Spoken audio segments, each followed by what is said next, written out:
We know the heart can beat on its own. Those autorhythmic cells ensure that. But that doesn't mean that we don't regulate the heart's activity. There's a lot of input coming from both the nervous system and the endocrine system that is going to regulate heart activity. Regulating heart activity mostly involves speeding up the heart rate or slowing down the heart rate or increasing force of contraction or decreasing force of contraction. Another name for the force of contraction is contractility. So those are the things that we can control with heart activity. Typically, if we increase heart rate, we're also increasing contractility, and the reverse is also true. So when you do one, you do the other. There are a couple very rare exceptions, but for the most part, that's true. So as I said, we are going to regulate heart rate and contractility using the nervous system and the endocrine system. So let's first take a look at how we can use the nervous system to regulate heart activity. The division of the nervous system that's going to be used here is the autonomic nervous system. So this is different from the somatic nervous system. The somatic nervous system is what allows for voluntary control of skeletal muscle. The autonomic nervous system is involuntary, and it controls our involuntary, and you can kind of think of them as like subconscious body activities. Or some people like to say automatic body activities. The autonomic nervous system itself has two subdivisions, the sympathetic division and the parasympathetic division. The sympathetic division generally speeds up automatic body activities with the exception of digestion, and the parasympathetic nervous system is like a parachute.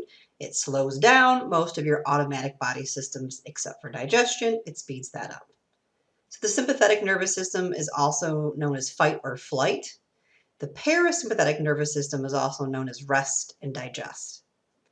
Anyways, the control center for heart activity is located in the brain in the medulla oblongata. So the medulla oblongata is part of the brain stem, and it does a lot of other things besides controlling heart activity, but that is one of its main jobs.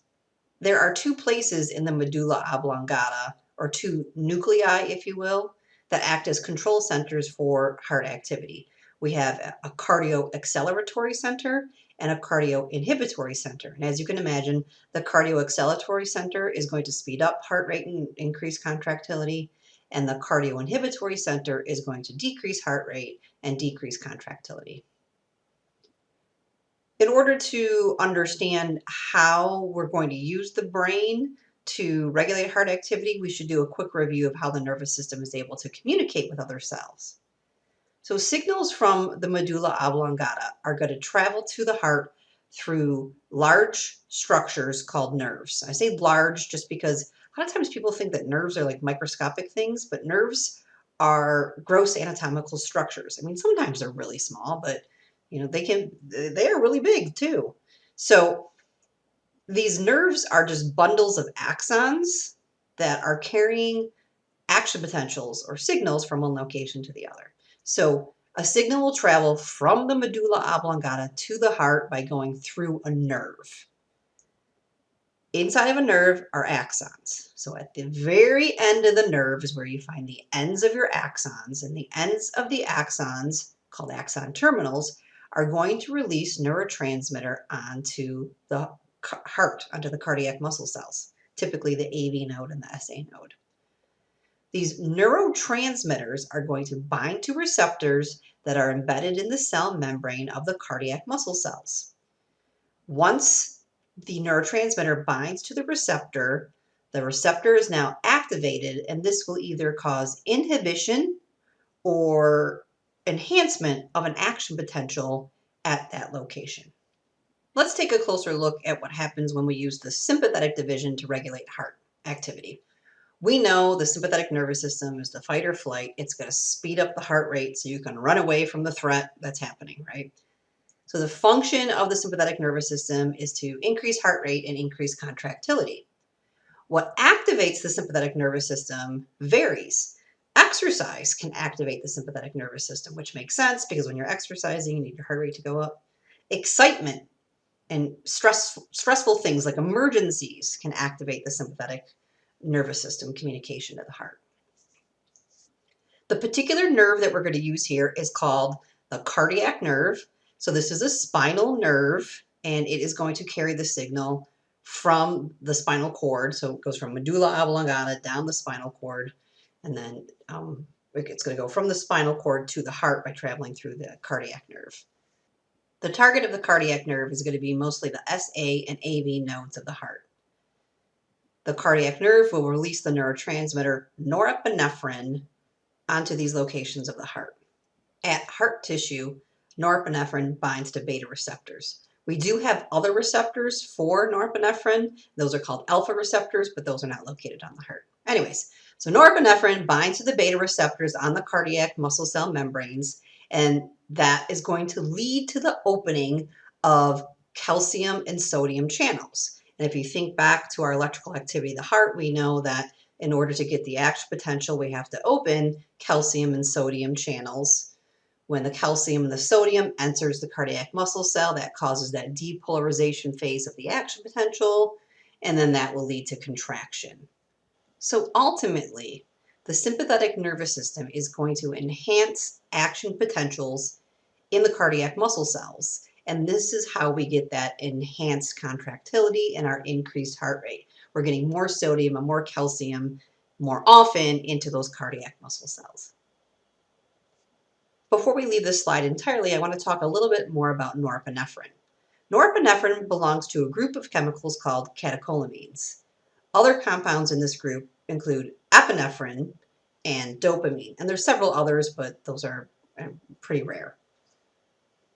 Catecholamines can act as a neurotransmitter or a hormone, and it's how it's released that determines whether or not it's acting as a neurotransmitter or a hormone. If it's released by the end of a neuron and it travels across a small space and then goes directly to a cell and binds to a receptor on that cell, then we would call it a neurotransmitter. But if it's released into the bloodstream traveling a far distance, then it is called a hormone. So in this case, we have a neuron releasing norepinephrine, traveling across a cleft and binding to a receptor on our cardiac muscle cell membrane. So this is the case of a catecholamine acting as a neurotransmitter. We're going to talk a lot about catecholamines throughout our heart section and our blood vessel section. It actually comes up in other lectures too, so it is really important to understand what that word means and the difference between neurotransmitter and hormone.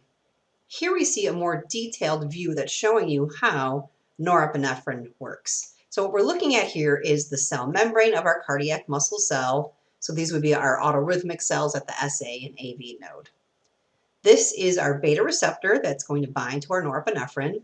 And this is a voltage-gated sodium channel that will open when a change in voltage occurs, and that will lead to our action potential. The little red pluses are sodium in this case, so notice there's a lot of sodium outside of our cardiac muscle cell and not very much in.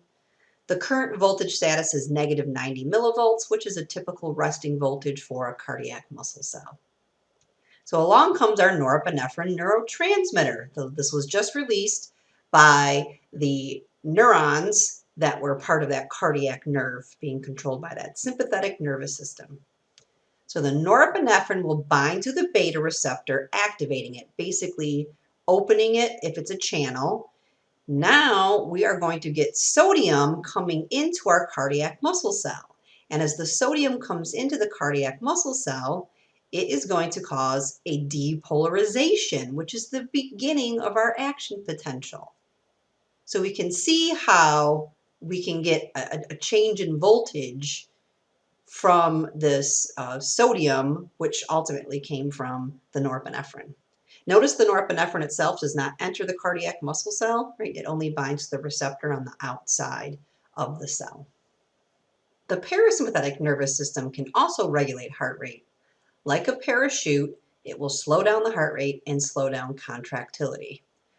What's sort of interesting is that the parasympathetic nervous system regulation of the heart is always happening except when the sympathetic nervous system is activated.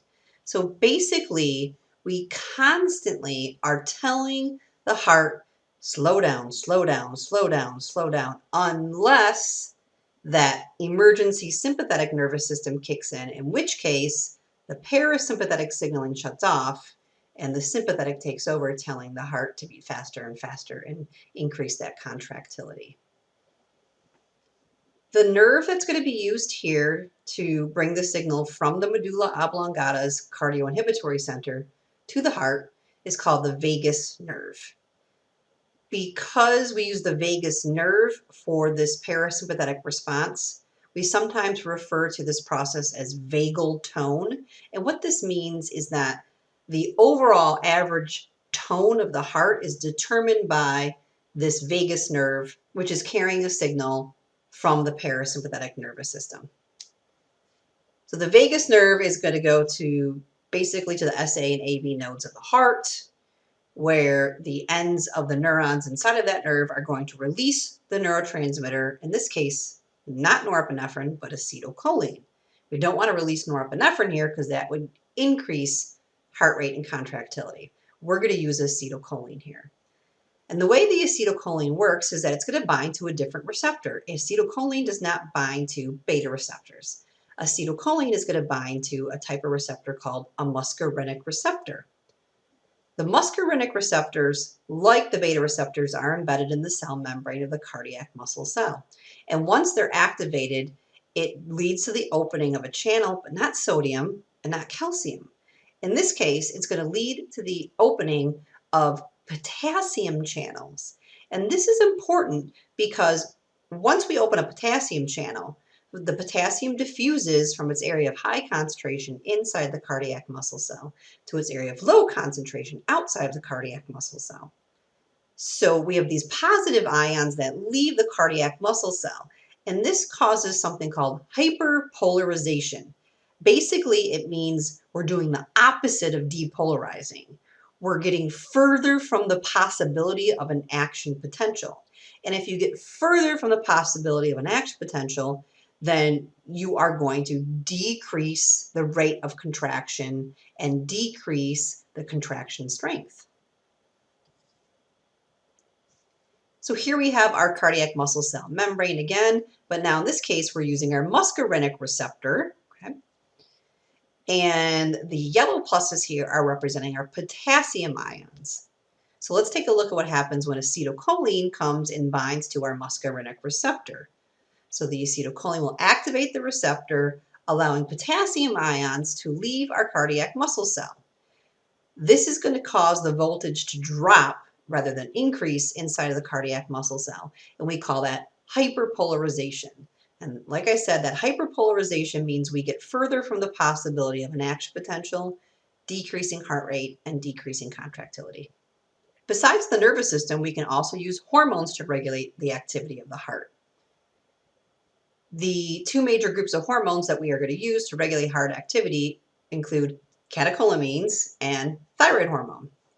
So starting with the catecholamines, we know that catecholamine, that term, includes norepinephrine, epinephrine, and dopamine. Norepinephrine tends to be more often used as a neurotransmitter, and epinephrine, which is nearly identical in structure, tends to be used as the hormone. And dopamine, there's such small amounts of it, we can kind of just ignore that for now. All right. What's really important here is that the adrenal glands, which sit on top of your kidneys, release something called adrenaline, right? And we've all heard of this. And we know that adrenaline is going to increase our heart rate, right? Well, adrenaline is just epinephrine, pretty much, right? So adrenaline is catecholamines being released by the adrenal glands, mostly epinephrine, but very small amounts of norepinephrine and very, very, very small amounts of dopamine. And all of these catecholamines are going to travel through the bloodstream, eventually getting to the heart and binding to the beta receptors on the heart, the same exact receptors that would bind to the norepinephrine coming from the cardiac nerve, right? And the same mechanism of action is going to happen, right?